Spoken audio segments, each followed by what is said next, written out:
ஆண்டவருடைய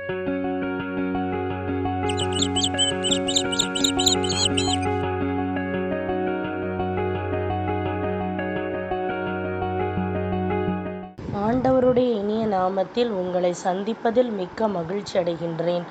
நாம் இன்று தியானிக்க எடுத்திருக்கும் தலைப்பு இறைவன் மேல் நீங்கள் வைத்துள்ள நம்பிக்கை. தியான வசனம் திருப்பாடல் அதிகாரம் 32 வசனம் 10. பொல்லாருக்கு வரும் துன்பங்கள் பல, ஆண்டவரில் நம்பிக்கை கொள்வோரை அவரது பேரன்பு சூழ்ந்து நிற்கும். இந்த திருப்பாடலின் வழியாக கடவுள் நமக்கு உணர்த்துவதை சிந்திப்போமா? கிறிஸ்துவுக்குள் பிரியமானவர்களே, நம்முடைய ஆண்டவரும் மீட்பருமாகிய இயேசு கிறிஸ்துவின் இனிய நாமத்தில் உங்களை வாழ்த்துகிறேன். இன்றைக்கு கடவுளை நம்புகின்றவைகளையே கிருபை சூழ்ந்து கொள்ளும் என்ற வாக்குத்தத்தத்தை தியானிப்போம். கடவுளை நம்புகிறவர்களை அவருடைய கிருபை சூழ்ந்து கொள்ளும் என்று இந்த வசனம் கூறுகின்றது.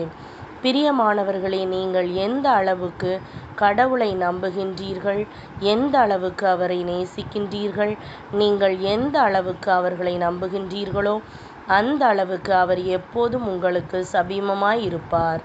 எல்லா பிரச்சனைகளிலிருந்தும் உங்களை விடுவிப்பார்.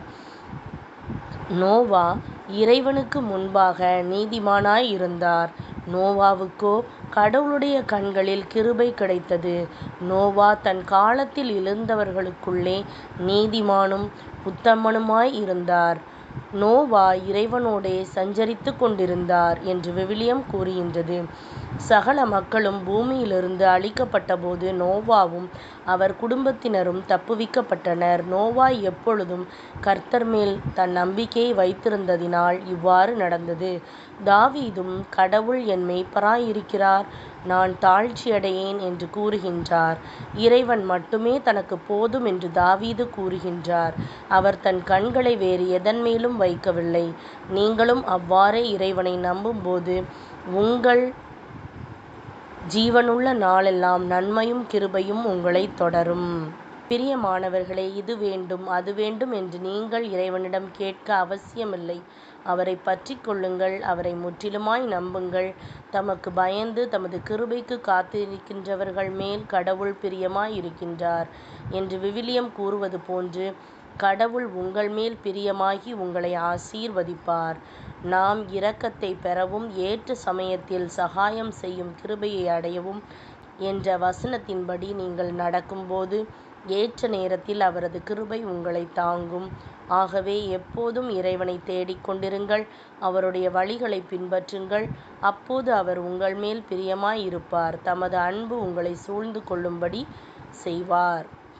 இறைவனை பற்றி கொண்டு அவரையே நம்புங்கள். அவருடைய கிருபையும் இரக்கமும் உங்களை சூழ்ந்து கொண்டு வாழ்வில் உயர்த்தும்.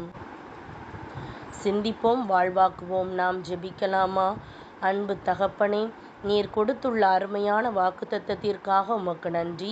உம்முடைய கிருபையும் இரக்கமும் என் வாழ்வில் விளங்குவதற்காக உம்மை ஸ்தோத்திரிக்கின்றேன்.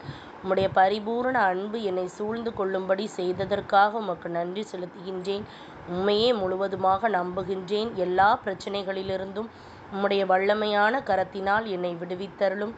நிச்சயமாகவே என்னுடைய ஜீவனுள்ள நாளெல்லாம் நன்மையும் கிருபையும் என்னை தொடரும் என்று விசுவசிக்கின்றேன். இயேசுவின் நாமத்தில் ஜெபிக்கின்றேன் எங்கள் ஜீவனுள்ள நல்ல பிதாவே, ஆமேன். இந்த நாள் நம்பிக்கையின் நாளாக அமைவதாக. Praise the Lord.